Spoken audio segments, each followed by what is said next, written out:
नमस्कार, सुरंगी दरा news channel में आपका स्वागत है।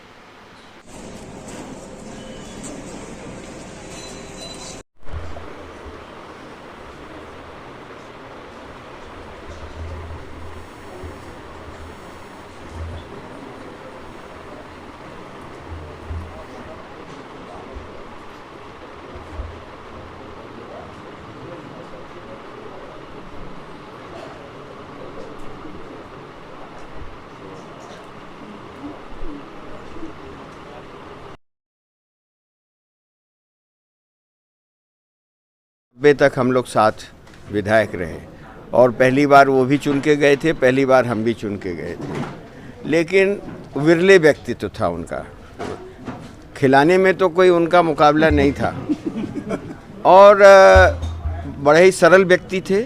लेकिन अगर संघर्ष पर उतारू हो जाएं तो किसी से भी भिड़ने के लिए वो तैयार रहते थे। और जो अपने जन से जुड़ने का जो उनका तौर तरीका था वो अद्भुत था।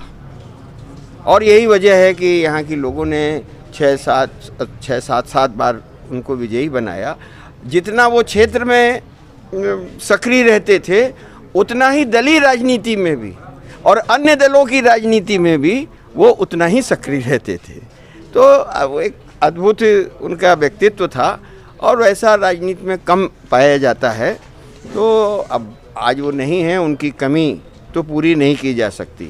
हम उम्मीद करते हैं कि सरदार शहर के लोग जो है उनके बच्चों को आशीर्वाद देंगे और जो उन्होंने पूरे ज़िले के लिए और क्षेत्र के लिए किया है उन कामों को इनके बच्चे लोग और आगे बढ़ाने का काम करेंगे।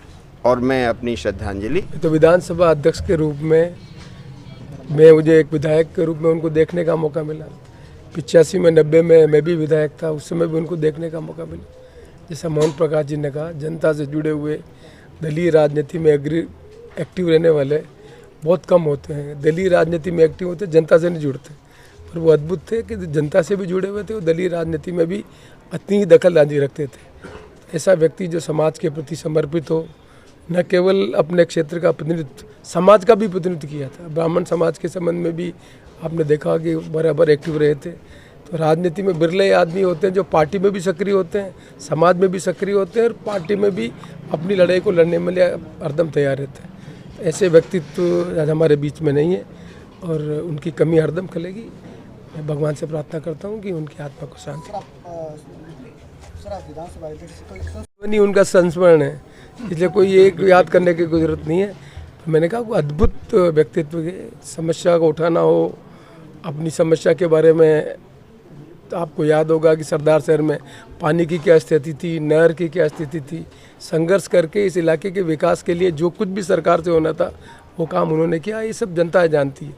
इसलिए ऐसे बिरले ही व्यक्ति होते हैं जो जन समस्याओं के बारे में भी सक्रिय होते हैं, उनके समाधान के लिए भी सक्रिय होते हैं और अपने आप को जनता के साथ इस तरह से जुड़े हुए होते हैं।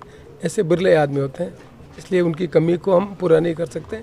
लेकिन नई पीढ़ी के लोगों को उनसे प्रेरणा लेनी चाहिए, यही बात मैं कहना चाहता हूँ। Thank you sir. उन्होंने उनके जीवन पर प्रकाश डाला। मेरे भी वो परिचित थे, मैं घर पे उनके जाया करता था। उनकी एक विशेषता मैंने विशेष करके देखी कि जब भी मैं उनके घर पे जाता था तो घर पे टिफिन इस क्षेत्र का, विधानसभा क्षेत्र का या चूरू जिले का, तो टिफिन उनके यहाँ से बन के जाता था। और घर पे बीमार आ गया तो एक आदमी रखा था पीए, जो जाकर के उसको अस्पताल में इलाज कराता था, खाना पानी डॉक्टर की व्यवस्था सब वो करता था। ये विशेषता उनमें मैंने विशेष देखी। यही कारण था कि वो बार बार यहाँ से जीतते रहे और लोगों के दिल पर राज किया। यही कारण है अंतिम दिन जब अंतिम यात्रा थी तो 35,000 के करीब लोगों का इकट्ठा होना उनके प्रति अगाध प्रेम बताता है। धन्यवाद। मेरे उनसे पारिवारिक संबंध और जिस क्षेत्र में उन्होंने जो मकान बना रखा है वो मेरे विधानसभा क्षेत्र में और वो दुनिया का ध्यान तो रखते थे, हम लोगों का भी ध्यान रखते थे। मेरे पिताजी उनके साथ विधायक थे। तो पूरे क्षेत्र के अंदर चाहे झोटड़ा विधानसभा क्षेत्र हो और चाहे सरदार शहर हो, वहाँ का कोई भी गरीब आदमी या सामान्य कार्यकर्ता भी उनके घर पे गया तो निश्चित तौर पे सबसे पहला काम तो खाना खिलाने का था। अरे मानते थे अपने आप में कि तू मेरे से नाराज है, खिलाना पिलाना और एक स्वास्थ्य का ध्यान रखना। मुझे कई बार की याद है जब मैं वहाँ उनके रहता था, बैठता था सुबह सुबह, जो लोग भी सरदार शहर से या चूरू जिले से जाते थे, सबसे पहले उन्हें खाने की व्यवस्था, उनकी दवा की व्यवस्था, डॉक्टर को टेलीफोन करना, कौन भर्ती कराने जाएगा, कौन उसकी देखभाल करेगा, और यहाँ तक था कि SMS के सामने फला मेडिकल से दवा मिलेगी, ये व्यवस्था भी वो खुद जानते थे। मुझे लगता था कि शायद परिवार वालों को भी इतना मालूम नहीं होता था जितना वो स्वयं खुद रुचि लेके करते थे। तो आज उनका जाना हम सब के लिए बहुत ही दुखद है, राजस्थान की जनता के लिए और समाज के लिए। मैं मेरी तरफ से श्रद्धांजलि